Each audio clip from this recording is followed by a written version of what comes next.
Hey guys, this is Christian with Search SF, and I'm here in San Francisco Golden Gate Park, and right in front of the polo fields are closed off right now because it's setting up for outside lands. And this time I want to do a video on general tips about outside lands. It's one of my favorite things to do in San Francisco. It's this huge 3-day music festival in SF, and it basically features a lot of up and coming artists, popular artists, headliners, smaller acts. It used to have comedians, but now it's mostly just musical acts and DJs. And it's just a really, really fun time to be in San Francisco. And I live in San Francisco across from Golden Gate Park. So, and I've been to so many outside lands that I could just, kind of spout out whatever you need to know about the festival. But these are going to be my overall general tips. It's not going to be like that detailed. If you do like more detail, then I'll do other videos. But for now, I'll just give you general tips as I walk through the park. So first things first, what to bring. I would bring obviously your wristband. That's the most important thing. If you don't bring your wristband, then you can't get into the festival. It has a chip inside. It's waterproof. Once you attach it, you really can't take it off unless you cut it. So once you put it on, then don't take it off for the 3 days. It's good because if you lose it, then you really can't do anything about it. The best you could do is try to see if the box office has another wristband for you, but really you're out of luck if you lose that wristband. Some people receive duplicates and try to sell those duplicates. I would just be very, very cautious about buying wristbands from other people, just because sometimes they make a mistake in shipping and the duplicates actually don't work. So just be careful about buying wristbands from third parties. The second thing I would bring is a phone charger. Now, a phone charger will be essential because you're going to use your app most of the time, both to get around. It'll have the map in it, but it'll also have the schedule of the artists that are going to be playing. And a charger will make sure that you have enough battery life to kind of go through and just kind of navigate. But what I would do, actually take a screenshot of the schedule and the map so that you don't have to keep referring to it and waste precious battery life doing that. The third thing I would bring is my Chase card. The Chase card actually gives you discounts to a lot of the food vendors. Now, when you do bring your Chase card, you'll have to actually specifically ask them, hey, could you give me a discount for this meal or for this merchandise? They won't actually volunteer that information, but I'm just letting you know now that they're going to give you about 10 to 50% off if you spend, I think, at least $30 and put it on a Chase. It could be either a debit or a credit card. So definitely bring that. Like I said, know your schedule. Bring an empty bottle. Empty bottle will be refillable throughout the park. There's a lot of water stations and whatnot that you can refill the water. Water is clean in San Francisco. All the tap water in San Francisco is actually drinkable. So in the park, there's going to be all these refillable water stations, which is going to be really helpful. You can't bring liquids into the park. You can't bring any cans or anything like that. But if you have like a plastic bottle like this, just empty it out before you get into the park and you can use it throughout the day. It's really easy. Another thing that's really important to me is a blanket. A blanket will be helpful if you want to sit in the grass and not get your butt wet, and also if you want to put something over you at nighttime after it gets super cold. As you can see, the weather here in San Francisco, it's about 8 o'clock right now, and as you can see, it's pretty cloudy. It gets pretty cold, so having a blanket will actually help you do that. If you want to bring extra layer of clothes, then you can bring a clear plastic backpack and put your extra clothes in there. Yes, you could get a locker. I've never gotten a locker in before. I've never had that much to bring, but I usually have a backpack with me, and that was always just enough to actually get through the day. One thing I would pack is eye drops. Me personally, I wear contacts, and because the festival can get dusty in some areas, eye drops helps kind of keep your eyes moist and making sure that you can actually see for about throughout the festival. Usually you're here for 4 or 5 hours at least, and having nice kind of a clear eyes is actually really, really helpful. One thing a lot of people like to do is they like to bring kind of an indicator for their friends to find them. And usually it's in the form of like a pole with like a whole can at the top to kind of raise up and you can see above the crowd. I generally don't do that. What I would do is actually bring like an antenna or something extendable that you could collapse and put into your backpack, and a handkerchief, like a blue or red or pink or whatever color you want, to put at the tip of that extendable antenna and actually raise it so your friends can see you. The worst is when you're kind of in the crowd and you're trying to tell your friends where to go, and you can't really navigate by I'm at the left of the stage or right of the stage because there's going to be so many people. I think there's going to be 75,000 people at this festival, and at the popular ones, there's going to be up to 50,000 people. So if you imagine finding your friends in that crowd, having sort of extendable and kind of an indicator will really help. And again, you don't want to use too much your phone just trying to navigate and pinpoint people. One thing that people do is get like an air tag and put it on their phones. That way people can like locate their friends, or if you lose your stuff, you could locate where your stuff is, and that's actually pretty helpful. So those are the main things I would bring. You can bring other things like sunscreen. That's definitely optional, but again, try to pack as light as you can because you don't want to be carrying around too much stuff. It really takes away the fun of like being in that crowd, and you have to put it down oftentimes because you don't want like your backpack taking up too much space. So the second topic I'm talking about is transportation. So there are two main entrances to the festival. There's the north side, and then there's a south side. The north side is going to be the main entrance, the one with the big statue of Ranger Dave, and that's the photo spot, and that's generally the feeling of arrival that you get at Outside Lands. You'll go on and be on the north side. And to get to the north side, you usually if you're downtown, like in Union Square, you take the 5 bus and get off at 30th Avenue, 30th and Fulton. So once you get off at 30th and Fulton, then you walk through the main entrance. They actually have security there. They'll check your bag and they'll scan your badge, your wristband, and you can just get in that way. Usually the lines are longest on the north side. That's why I like to use the south side entrance. The south side, you could take either the 7 bus or the N Muni line to the south side entrance. And it'll take you through the tunnel. There's a nice bathroom there that you could use right before you get into the festival, and it feeds right directly into Land's End stage. That's why you like to use the south side entrance. And again, either the 7 or the N line to get there. I definitely like the north side better, or south side better. And you get off actually on 33rd Avenue. If you take the N, it'll take you to 34th Avenue, but the entrance will be on 33rd Avenue.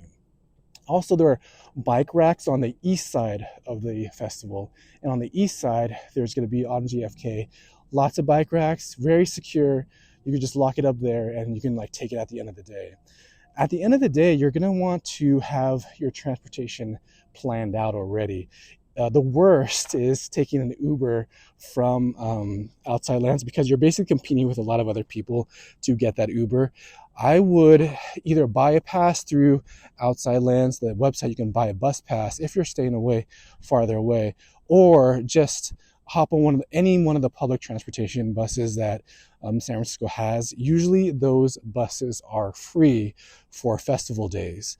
And again, it's going to be the 5, the 7, the Muni, any bus or train you take at the end of the night. It's going to be around 10. Usually they run around till 12 or 1 a.m. in the morning. So just taking a pause here to catch my breath, but also to take a look at like the trees.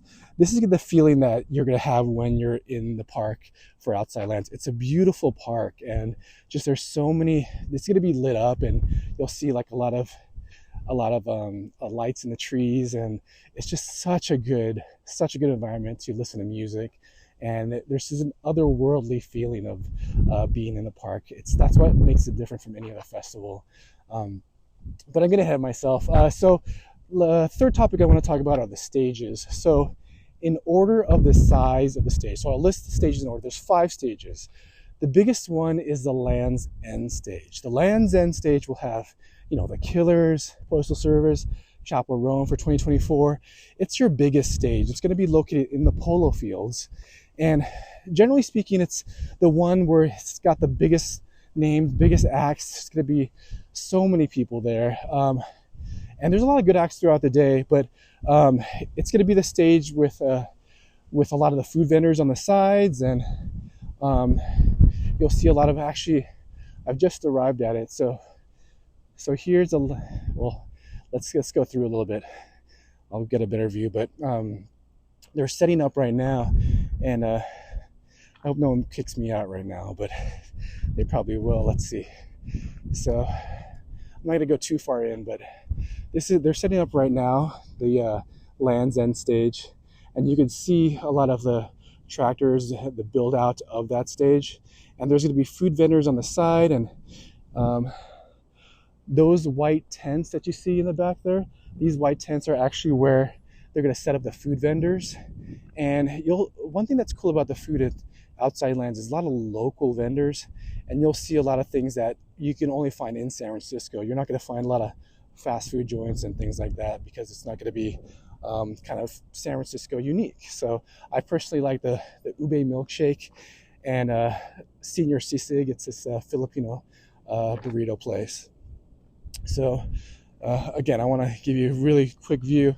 So this is what it looks like. There's going to be lots of bathrooms that you'll find around the perimeter of this field, and the stage is going to be around where those tractors are. You're going to see this huge main stage, and that's where the main acts are going to be. So that's the Land's End stage. The second stage is the Twin Peaks stage. Now the Twin Peaks stage actually is where you're they're still big acts, but they're smaller than kind of the headliners. And last year it was Lana Del Rey and 1975 that I saw on the Twin Peaks stage. What makes Twin Peaks stage different from, say, this stage is you're closer to the trees. Like as you can see here in the Land's End stage, it's huge, it's open, and you don't get that very forest feel. But at the Twin Peaks stage, you get a forest feel. You're really in the trees, and it really creates this like really nice environment to listen to music. I really like it, and with the fog rolling in at the end of the night, it's so beautiful. The third biggest stage, so after Land's End, Twin Peaks, then there's the Sutro stage.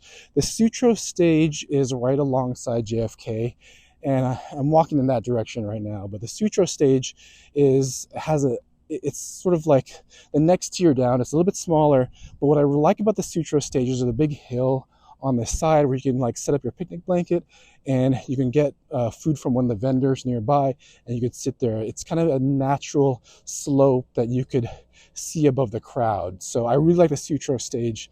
And I think I saw Mitski there one time. Huge packed crowd, but because we're on a hill, we could kind of see over that, get like a pizza or something. So that's a nice stage, Sutro stage. And then there's the Panhandle stage. That's the fourth biggest stage. The Panhandle stage is it's on the way to Twin Peaks stage. So it's sort of almost the smallest stage, other than the Soma, which is the last one. But Panhandle, really, it's almost like on the way to Twin Peaks, and it's a really good stage if you want to see like sort of the up and coming independent groups. And usually those performances aren't, maybe it's just me, but they didn't seem as long as the performances at the Twin Peaks and the Land's End stage. So definitely a good place to kind of discover new artists. And finally, there's Soma stage this year. It used to be the Soma tent. So the Soma stage will be like a new addition this year, and most of the time there's going to be like DJs that play at the Soma tent. So as you can see, there's a bunch of trailers with I guess construction happening here right now. So those are the stages. To walk between the stages, it takes about I'd say about 8 to 15 minutes to get from one stage to another, depending on where you are in the crowd. Like say if you're at Barricade, then it'll take you a good 20 to 30 minutes to get from Land's End to Twin Peaks. Those are the two farthest points of this festival.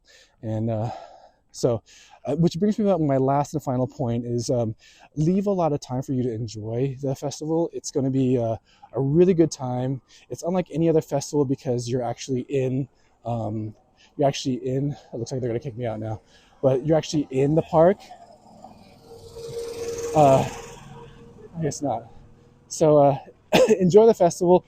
Try not to pack more than 2 like must-see acts during the day. I mean, Imagine you'll at most get to see two, and anything more than that will be icing on the cake. It really keeps you from kind of trying to pack things in like one after the other, because you're really not going to make it.